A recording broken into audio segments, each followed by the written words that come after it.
J'ai le droit à 28 minutes 49. Faites pas attention, je me suis blessé, c'est rien du tout. On s'en fout. Il y a bien pire que ça, de se couper le visage, là, vite. C'est rien du tout. En même temps, on trouve plus des trucs comme il faut, alors vas-y, on prend ce qu'on trouve, et puis c'est pas de qualité, donc...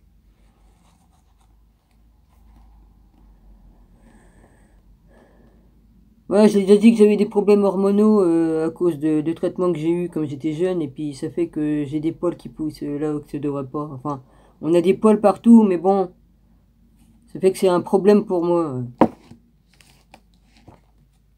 Je suis obligé de faire ce que j'ai à faire. Ben, comme je suis allergique à certains produits pour enlever les poils, je suis obligé de me démerder autrement. C'est pas un problème, cette merde. Mon Dieu. Ça me le refait. C'est rien, c'est juste le Saint-Esprit qui est... Je brûle avec le Saint-Esprit, là. Enfin, je me comprends. Je sens le Saint-Esprit, là, c'est... Ça chauffe. Hein. Donc c'est j'en suis.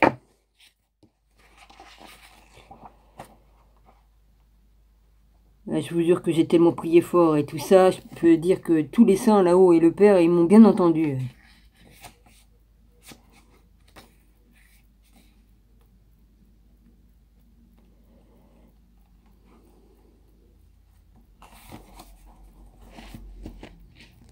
Ah, il y en a un qui a fait son petit cinéma. Jupiter qui a fait oh, le remake de La Gifle. Lol. Cinéma, tout ça. Pourquoi? Pour détourner l'attention. Pendant qu'on parle de ça, on voit pas ce qui se passe à côté. Ouais. C'est vraiment nous prendre pour des cons. Tant pis, j'enlève ça parce que j'en ai marre de... Ces lunettes me font chier. Déjà, pour lire, ils sont pas faits pour lire. Si, normalement, le bas est fait pour lire, mais c'est de la merde. Tant pis, on va voir mes... Je m'en fous qu'on voit mon œil aveugle, j'en ai rien à foutre. C'est parce que j'ai tellement pleuré que... Voilà, je voulais pas montrer mes yeux et valoches jusqu'à là. C'est pas grave. Bonjour à tous mes abonnés, aux frères et sœurs et aux amis. Mon Rabbi, je te bénis et je t'embrasse fort, ainsi que ma dragonne, Stéphanie, Broche.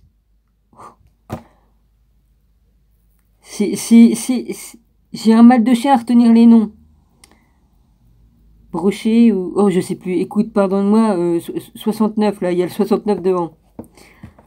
Excuse-moi, j'ai du mal à retenir les noms et puis je m'en mêle les pinceaux dans les noms. Ça ressemble à Gavroche, mais c'est pas Gavroche. C'est Brochet ou un truc comme ça. Excuse-moi, excuse-moi. Pardonne-moi. Je t'embrasse fort. Oui, tu m'as écrit il y a pas longtemps. Fabroche, voilà, c'est Fabroche. Oh, merci. Ouais, Quand je demande de l'aide, on me le donne aussitôt. On me donne la réponse. Je t'embrasse fort, mon frère. Voilà, j'embrasse tout le monde. Hein, je peux pas énumérer toutes les personnes. Merci à tous mes abonnés sur ma chaîne. Merci à vous tous. Ouais, c'est quand même formidable, hein, Stéphanie, hein. Il se passe quand même de drôles de trucs, hein, ma belle. Ouais. Enfin, bref. Eh oui, on vit dans un monde... Enfin, bref, je vais pas en dire de trop, parce que sinon, ça va foutre la merde sur YouTube. On peut pas dire ce qu'on veut, donc... on est obligé de mettre des mots-clés. Oh là là. Ouais. Alors, j'en étais où, moi? Ouais, puis à quoi bon que... Oui, enfin bref, il y a des clowns qui nous... Les clowns qui nous gouvernent. Ils nous prennent pour des clowns, des moins que rien, nous. J'en dirai pas plus. C'est l'hôpital qui se fout de la charité. Voilà. C'est le monde à l'envers, puis c'est vrai. Il y en a un qui a pris le titre de sa chaîne comme ça, un monde à l'envers ou le monde à l'envers. Mais c'est vrai, on y est. Hein. Le bien est passé pour le mal et le mal est passé pour le bien. On est en plein dedans. Ouais. Alors, j'en étais là, moi. Attends, je regarde bien parce que... Oui, normalement, j'ai mon papier qui est à la bonne place.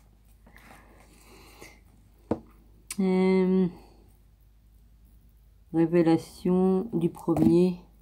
Je vais quand même mettre la lampe. Voilà, ça me permet de voir mieux. L'autre coup, j'ai posé mon téléphone, il s'est déclenché tout seul. C'est du n'importe quoi. Alors.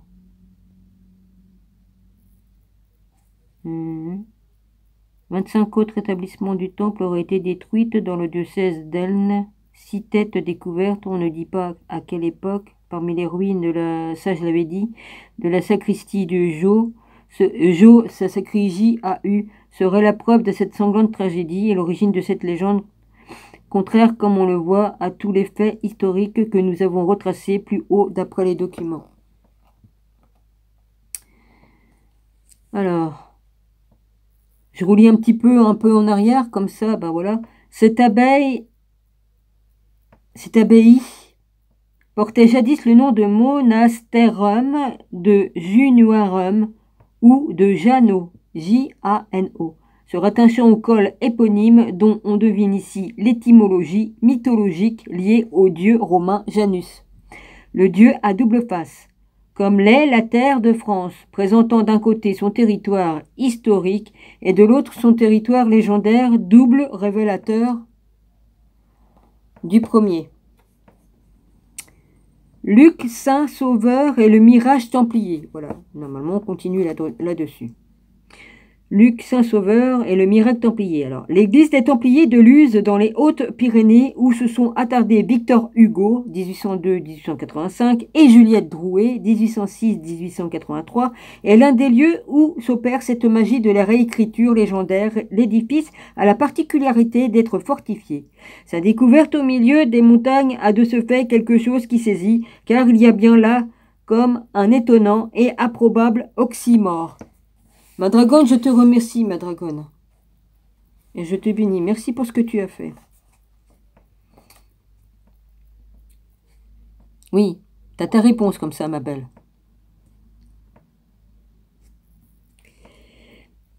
Car il y a bien là comme un étonnant et improbable oxymore. L'alliance d'éléments a priori contraires et incompatibles, une énigmatique mariage. Ce trouble né de la contemplation d'une chose unissant deux contraires, le comte Grégoire d'Orloff, 1777-1826, l'a justement décrit dans la 3e lettre de son voyage, dans une partie de la France, tome 2, ouvrage publié en 1824 et qui est une compilation de lettres adressées à la comtesse Sophie de Strogonoff. Oh, je connais. Une église seule se fait remarquer dans Luz, non pas sa beauté, mais par sa singularité d'un style bizarre. Elle est plus extraordinaire encore par l'enceinte de murs qui l'enveloppe, hérissée de créneaux images de la guerre. On voit peu de contraste aussi frappant avec le séjour d'un Dieu de paix et de bonté que celui que nous offrent ces gothiques murailles. Mais le mot de cette énigme m'a été donné lorsque j'ai su que cette église a appartenu aux Templiers.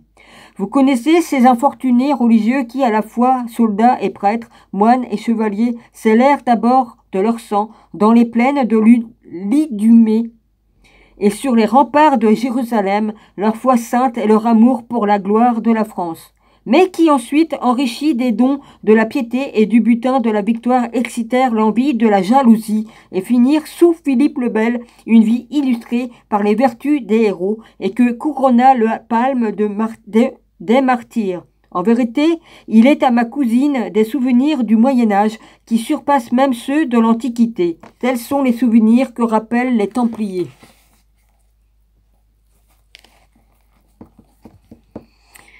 Et qui inspirent un intérêt aussi vif que leur tâche, aussi vif que leur lâche bourreau inspire d'horreur et de mépris. Ils brûlent en enfer. C'est ce qu'on fait ça, ils brûlent en enfer. En tout cas, s'ils y sont pas, au jugement dernier, je pense qu'on va en enfer comme on fait des pareilles saloperies. On y va directement.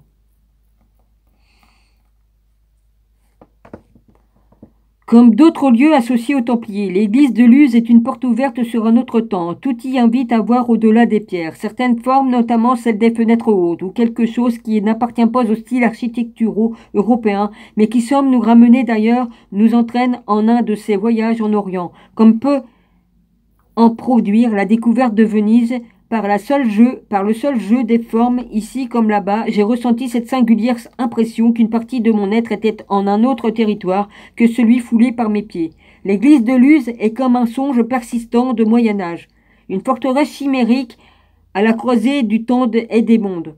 L'on se surprend, dans le calme silence des tombes qui l'entourent, à en observer les mystérieux hiéroglyphes de pierre. Sur sa façade extérieure, ceinturant l'édifice d'un charme magique, d'étranges figures ont pris corps, sous la main des sculpteurs, des êtres singuliers dont le visage véritable ne se révèle qu'au regard attentif, car leur position sur les hauts modillons peuvent les dérober à la vue. Des hommes y combattent des créatures fantastiques, des êtres non humains y font des tranchings et d'autres de sang païens comme un centaure acquièrent sous le joug chrétien une nouvelle symbolique, et les observant, il est difficile bien sûr de ne pas les lier aux Templiers. J. Renouvier, ça doit être Jean ou Jacques, j'en sais rien, dans son exécution monumentale dans les Pyrénées, vallée d'Ossau et de l'Avédan, publié au tome 3e du bulletin monumental de M. de Caumont, 1837, eut la même réaction, notant à propos de ces sujets très bizarres. Ils ne sont pas tous reconnaissables, mais quelques-uns pourraient au besoin servir à l'appui des accusations portées au XIVe siècle contre les Templiers. Si l'on ne savait combien les sculptures étranges sont communes dans les monuments chrétiens de toutes les époques, si l'on avait appris depuis à accuser surtout de la ruine des Templiers, l'avidité cruelle d'un roi et la connivence d'un pape. Ah bah vous êtes bien au chaud les gars. Bâtie par les hospitaliers de Saint-Jean de Jérusalem, l'église de Luz n'a pourtant jamais été templière, même si ceux-ci étaient implantés dans cette région des Pyrénées. Et y laissèrent leurs souvenirs. Le nom qu'elle porte d'église des Templiers, qui survit à toutes les tentatives d'affirmer sa justesse, est une belle manifestation de la hantise des Templiers, qui traverse toute l'Europe. Hantise, je ne crois pas qu'il y ait de mots. Orloff M. le STE. Voyage dans une partie de la France où lettre descriptive et historique adressée à Madame la Comtesse Sophie de Strogonoff, Beausange, Père, Paris, 1824, pp. C'est page 31 et page 32. Gaumont Gaumont M. de bulletin monumental aux collections de mémoires et de renseignements pour servir à la confection d'une statistique des monuments de la France, classée chronologiquement, tome 3, Lens Paris, 1837, page 33. Moi je lis tout, on va dire. Alors on est à la page 92. Plus juste pour incarner ce phénomène, la preuve en est sans doute que bien souvent ces vestiges authentiques ou légendairement templiers, pour beaucoup réduits à l'état de ruine, ont été les ténébreux théâtres de traditions spectacles mettant en scène des revenants templiers. Il ne faut d'ailleurs guère s'éloigner de Luz de Saint-Sauveur pour rencontrer un exemple de ce phénomène. Les crânes des templiers Gavani. Les crânes des templiers de Gavani. Un des exemples les plus saisissants de ce phénomène de hantise toujours en son surnaturel de terme se trouve en effet à Gavani, au cœur de ce chaos primitif, pour reprendre la formulation fort juste de Georges Sand, 1804-1876, fait d'eau et de roche qui nous rappelle la puissance des forces créatrices et nous offre la possibilité de la toucher de façon sensible. Face au cirque de roche, cet objet impossible et extraordinaire que l'on ne peut contempler sans l'impression de percevoir une autre réalité et qui frappa à ce point Victor Hugo qu'il y fit l'édifice le plus mystérieux du plus mystérieux des architectes. Les murs de l'antique chapelle de Gavarnie conservent depuis des siècles une série de crânes que la tradition attribue à des Templiers. Jadis disposés sur une poutre de la nef, les crânes ont par la suite été enfermés dans une petite armoire de bois portant l'inscription « Crâne des Templiers ». Plusieurs récits de voyages datant pour beaucoup du XIXe siècle les signalent ainsi de Louis-Françoise Elisabeth Ramon de Corbonnières, 1755-1827, dans ses carnets pyrénéens en 1824, le comte Orloff déjà cité les évoque dans son voyage dans une partie de la France, tome 2. On montre dans ce temple aux yeux des voyageurs après 8 siècles qu'ils ont été séparés des corps auxquels elles tenaient, 12 têtes des héroïques et malheureux Templiers qui furent d'après une ancienne tradition décapités dans ces lieux mêmes qui jadis leur appartenaient. Vérité ou légende? Le comte Orloff s'incline à voir dans la tradition une vérité historique. Il est constant que plusieurs Templiers ont été décapités dans ce lieu. Il y a donc des probabilités pour croire à cette antique tradition. Louisa de Stuart de Costello, 1799-1870, de son récit de voyage Béar and the Pyrénées, et Legendary Tour to the Country of Henry IV, publié à Londres en 1844, se refuse à juger. Nous nous arrêtâmes à la petite église ancienne pour examiner les crânes appelés les crânes des 12 Templiers. Je lis les petits trucs qu'il y a en dessous avant de tourner la page. Sand, Georges, Histoire de ma vie, tome 1, J.F. Flammarion, Paris 2001, page 259. Hugo, Victor, en voyage Alpes et Pyrénées, librairie du Victor Hugo, illustré SDP, page 111. Orloff aime le STE, voyage dans une partie de la France, ou lettre descriptive et historique adressée à Madame la Comtesse Sophie de Strogonoff, Beausange, Père, Paris, 1824, page 158. Alors après, on marque... Alors, pour examiner les crânes appelés les crânes des 12 Templiers, dont on... Je refais des allergies, c'est pas grave. Dont on raconte qu'ils ont été décapités sur ordre de Philippe le Bel, que ce soit vrai ou faux, ce sont les seules antiquités du lieu... oui, enfin bref. Du lieu. L'Église étant par comparaison moderne, d'autres jugeant qu'il ne s'agit que d'une fable. Peu importe, les 12 crânes de Gavani nous montrent de quelle façon l'ombre des Templiers, l'ombre au sens fantomatique, se manifeste, et bien des lieux, y compris dans ce désert de montagne, et les hante. Car à Gavarnie comme ailleurs, ces ombres n'est pas que souvenir. Elles s'incarnent aussi dans un légendaire spectacle. Henri Martin, 1810-1883. En 1839, où tome 5 de sa monumentale Histoire de France, en 16 volumes, rapporte cette tradition surnaturelle en ces termes. On montre à Gavarnie 6 ou 7 têtes qu'on prétend être celles des Templiers martyrisés, et l'on raconte que chaque année, la nuit de l'anniversaire de l'abolition de l'ordre, une figure armée de toutes pièces et portant le manteau blanc à croix rouge apparaît dans le cimetière et crie par 3 fois « Qui défendra le Saint-Temple ? Qui affranchira le sépulcre du Seigneur ?» Alors les 7 têtes se réveillent et par 3 fois répondent « Personne, personne. Le temple est détruit. » Nous tenons de M. Augustin Thierry ces curieuses légendes que nous n'avons vues reproduites nulle part. Oh, je peux vous dire une chose, en tout cas, toutes personnes qui ont été injustement exécutées et accusées de choses qu'ils n'ont pas faites, crient justice là-haut, crient justice.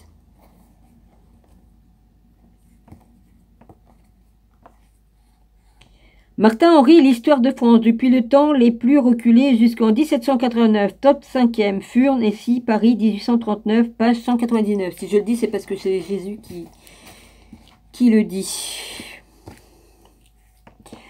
Cette légende du spectre templier de Gavarnie diffusée dans la région s'est trouvée intégrée à une autre tradition surnaturelle, associée à un ancien site templier. Oui, étant donné que le sang, notre âme est dans le sang réclame justice. C'est l'âme qui réclame justice. Je vous explique tout. Alors, surnaturel. Associé à un ancien site templier, le château vert de Valgabrère, c'est là encore dans le littérature du 19e siècle que l'on trouve trace de ces dires populaires. En 1814, dans les monuments religieux dévoile ce tectosage Alexandre Louis-Charles André du Meige, 1780-1862, évoquant les différentes découvertes archéologiques faites dans la région, consigne une tradition qui lui a été rapportée par 2 chanoines de la cathédrale de Comminges, Cominges, MM. Après c'est marqué MM, alors ça doit dire monsieur ou je sais pas. MM, non ça veut pas dire monsieur parce que monsieur on met un R devant. MM ça veut peut-être dire monsieur le marquis ou monsieur, j'en sais rien. Bon, MM de Binos et Virgniaud, la chapelle où l'on a découvert les deux monuments dont je viens de parler faisait partie d'un vieux château nommé Castelbert ou Château Vert, à cause du lierre qui en recouvre presque tous les murs. Il appartenait aux chevaliers de la milice du Temple. Une ancienne tradition consignée dans plusieurs manuscrits annonce que tous les 7 ans, pendant la nuit qui correspond à celle qui précéda l'entrée de Saladin dans Jérusalem, l'ancien du Temple, le vieux commandeur quitte son sépulcre, monte sur la terrasse du donjon et s'écrie « Solim, Solim, Solim ». Les échos répètent les accents du vieux commandeur. Il appelle les chevaliers. Il les conjure de marcher vers la Judée d'une voix. Une voix fait entendre ces mots. L'ordre est détruit. Les frères ont été massacrés. La voix qui répond à l'ancien du temple est celle de l'un des chevaliers dont les têtes desséchées sont conservées dans l'église de Gavarnie. Le vieux commandeur pousse. J'en suis à combien? Déjà 20. Punaise, ça passe trop vite. De longs gémissements, et après avoir fait pendant 2 heures les prières les plus ferventes, il rentre dans son tombeau. Il faut bien ici parler de phénomène de revenance, ou sens littéraire, pour lequel cette notion renvoie aux différentes figures par quoi se manifeste ce qui du passé fait retour, ainsi que psychanalyste. La revenance devient alors symbolisation d'une absence qu'elle cherche à colmater depuis leur disparition sur le bûcher avec la mort de Jacques de Molay. Les Templiers n'ont cessé d'opérer ce passé, faisant un retour qui s'est premièrement scritalisé autour des traditions populaires orales. Mège, Alexandre Louis-Charles André de monuments religieux des Volsques, Tectosage des Corumni et les Convenaux et... Oh là là, ou fragments de l'archéologie périnéenne et recherches sur les antiquités du département de la Haute-Garonne, Béniché, Cadet, Toulouse, 1814, page 341 à 342. Page 341-342. 2. Roger Bozento POE, ou les effets de fantastique liés à la revenance le fantastique dans tous ses états, presse de l'Université de Provence 2001, pages 53 et 67. Sur le chemin du col de Jeu de Pyrénées-Orientales, les derniers vestiges de l'abbaye de Sainte-Marie de Jeaux, qu'on transformait par la suite en ferme, puis rendue à la nature. Les traditions locales attribuent la construction de l'abbaye aux Templiers. Il ne reste plus grand-chose, les gars. Voilà ce qui reste.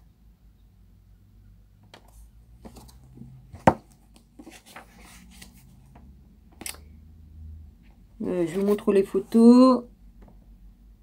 Voilà. Ah, puis il y a la lampe qui éclaire de trop. Oh bah, écoutez. Voilà. Là, c'est à le mur de pierre que je viens de vous montrer, c'est à l'intérieur des ruines de l'abbaye de Sainte-Marie de Jeaux. Le seul élément est figuratif conservé de l'abbaye moyenâgeuse est une tête sculptée dans l'encadrement d'une porte, placée à hauteur de visage. La figure de pierre interroge en silence celui qui vient à la rencontre à travers les ruines, symbole du temps qui passe comme de la permanence de ce qui fut. Les dires populaires évoquent la découverte de 6 crânes dans les ruines de l'abbaye. Ces crânes furent aussitôt associés aux Templiers massacrés sur ordre de Philippe le Bel. Et la photo d'après, vue ancienne de l'église des Templiers de Luz Saint-Sauveur, Haute-Pyrénées. Ah ouais, 1902, je crois que c'est marqué. Attends, 903, c'est le numéro du truc. Non, non. 903, c'est le numéro de la carte postale. Ouais, c'est ça.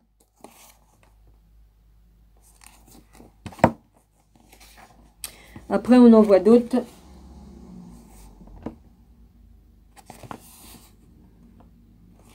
Voilà. Il y en a beaucoup, hein. L'église des Templiers de Luz Saint-Sauveur, Haute-Pyrénées, sanctuaire fortifié. L'église de Luz est comme un étrange oxymore alliant architecture sacrée et séculière. Ça me fait penser à la tour de Magdala, là, la tour qu'il y a par là-bas, là-bas.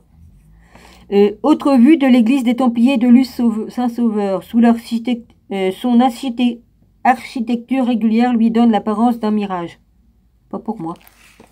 C'est pas un mirage, on le voit bien. Un mirage, c'est... Oui, enfin bref.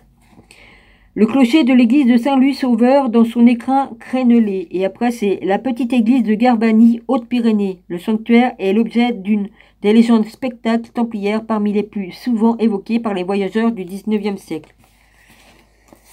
Ce que je viens de lire là, pour ça, et puis le truc d'avant, il est là. Voilà.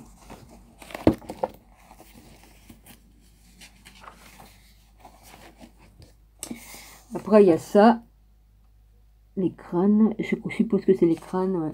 Et là, les crânes qui sont représentés dans une niche. Ouais, Marie-Madeleine aussi, elle a fini comme ça, oui. Il reste plus que la tête. On se demande bien qu'est-ce qu'ils ont fait du reste. Bon, alors, parce qu'elle n'a pas été décapitée, elle, hein. C'est une manie chez eux de voler les crânes. Ouais. Alors, dans l'église de Garbani, l'armoire contenant les légendaires crânes des Templiers. Puis là, crâne des Templiers conservé en l'église de Gavarnie. Et après, ruine du château, vers appelé aussi, en raison du lierre qui le part, Val-Cabrez, Haute-Garonne. La tradition mentionne que le spectre d'un commandeur templier se manifeste en ces lieux pour pleurer la perte de Jérusalem reconquise par les musulmans. Vous inquiétez pas, la nouvelle Jérusalem arrive et puis c'est pour bientôt. Celle qui descendra du ciel. Alors, de la revenance populaire des Templiers, la légende noire du Temple. Il me reste combien de temps? 2 minutes. Je vous lirai ça la prochaine fois. Hein. La légende noire des temples, page 107. Ouais. Page 107. Voilà. Oh écoutez, tout est à l'envers, je suis désolée. Hein. Je sais pas si vous pourrez lire ce qui est marqué, parce que vu que c'est à l'envers, voilà. Je vous remercie tous et puis je vous embrasse tous. Ma dragonne, je commence à... ça va mieux. C'est gentil ce que tu as fait, ma grande. Dieu te rendra le bien que tu fais autour de toi, ma belle. Ouais.